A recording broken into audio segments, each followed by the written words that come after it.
മാറ്റി എഴുതി പിന്നെ ഓ ഹല്ലേലൂയ, ഓ ഹല്ലേലൂയ, ഹല്ലേലൂയ, നമ്മുടെ യേശു ജീവിക്കുന്നു.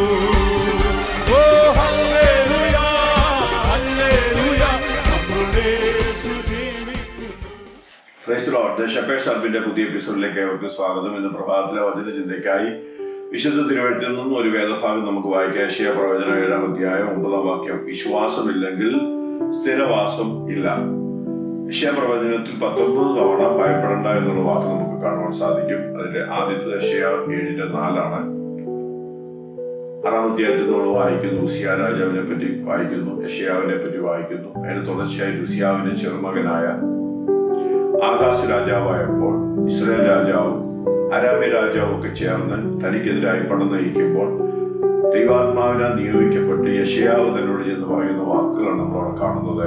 രമസ്യാവിന്റെയും രമല്യാവിന്റെയും ഉഗ്രകോപ നിമിത്തം നീ ഭയപ്പെടേണ്ട, ധൈര്യമായി ഇരിക്കുക എന്ന് ആകാശിനോട് അരുളി ചെയ്ത് നമുക്ക് കാണാൻ സാധിക്കും. തുടർന്ന് 9-ാം വാക്യം വായിക്കുമ്പോഴാണ് വിശ്വാസമില്ലെങ്കിൽ സ്ഥിരവാസമില്ല. അപ്പോൾ ഒരു യുദ്ധം ജയിക്കണമെങ്കിലോ ഒരു രാജ്യഭരണം നടത്തണമെങ്കിലോ ജീവിതത്തിൽ ഏത് വഴിയിലായാലും ദൈവത്തിലുള്ള വിശ്വാസമാണ് എല്ലാ തലങ്ങളിലും എല്ലാവരെയും നയിക്കപ്പെടുന്നത്. നമുക്ക് ലോകത്തിലെ പല മനുഷ്യരെ നമ്മൾ പലപ്പോഴും വിശ്വസിക്കും, ചിലരെ നമ്മൾ അവിശ്വസിക്കും. എന്നാൽ അങ്ങനെ ഒരു ഓപ്ഷണൽ അല്ല ദൈവം. ദൈവത്തിലുള്ള വിശ്വാസം പൂർണ്ണമായിരിക്കണം. ഈ അഖിലാണ്ടത്തെ സൃഷ്ടിച്ച ദൈവം, നമ്മെ സൃഷ്ടിച്ച ദൈവം, നമ്മെ വീണ്ടെടുത്ത ദൈവം, നമ്മുടെ ദൈനംദിന ആവശ്യങ്ങൾ നമ്മളെ പുലർത്തുവാൻ, നമുക്ക് കഴിയാത്തത്, നമ്മളെ കൊണ്ട് കഴിയാത്തതും നമുക്ക് വേണ്ടി ചെയ്യുവാൻ ഈ ലോകത്തിൽ മറ്റൊരാൾ നമ്മളെ ആശ്രയിക്കാനില്ലെങ്കിലും നമുക്ക് സഹായിപ്പാൻ ഒരു ദൈവം ഉണ്ട് എന്നുള്ള വിശ്വാസമാണ് നമ്മുടെ വിശ്വാസ ജീവിതത്തിന്റെ അടിത്തറ. ഇവിടെ വായിക്കുന്നു, വിശ്വാസമില്ലെങ്കിൽ സ്ഥിരവാസമില്ല.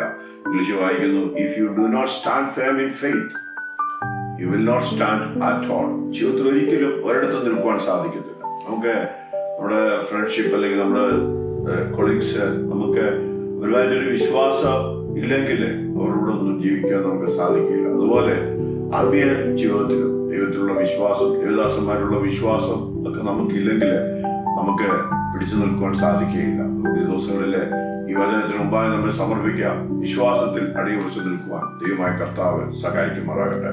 എബ്രായർ 11:6 നമ്മൾ വായിക്കുന്നു, വിശ്വാസം കൂടാതെ ദൈവത്തെ പ്രസാദിപ്പിക്കുവാൻ ആർക്കും കഴിയുകയില്ല. Without faith it is impossible to please God. ആമേൻ. ദൈവത്തെ പ്രസാദിപ്പിക്കണമെങ്കിൽ നമ്മുടെ ജീവിതത്തിൽ നല്ലൊരു വിശ്വാസം ഉണ്ടായിരിക്കണം. മാർക്കോസ് 9:21 നമ്മൾ വായിക്കുന്നു, യേശു കർത്താവിന്റെ അടുക്കൽ ഒരു ബാലനുമായിട്ടൊരു പിതാവ് കടന്നു വരുന്നു. ശിഷ്യന്മാരുടെ അടുത്ത് ചെന്നിട്ട് അവർക്ക് പ്രാർത്ഥിച്ചിട്ട് സൗഖ്യമാക്കുവാൻ കഴിഞ്ഞില്ല.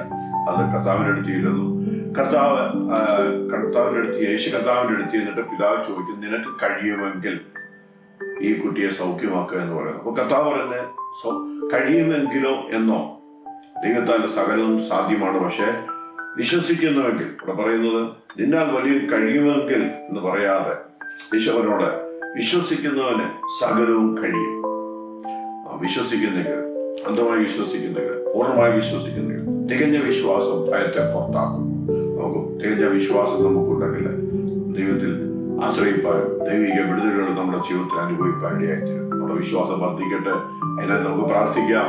ശിഷ്യന്മാർ കർത്താവിനോട് പറഞ്ഞ ഞങ്ങളുടെ വിശ്വാസം വർദ്ധിപ്പിക്കുവാൻ പ്രാർത്ഥിക്കുന്നതായിട്ട് കാണുവാൻ, കർത്താവിനോട് ആവശ്യപ്പെടുന്നതായിട്ട് കാണുവാൻ സാധിക്കും. നമുക്കും നമ്മുടെ ദൈവത്തിന് സമർപ്പിക്കാം.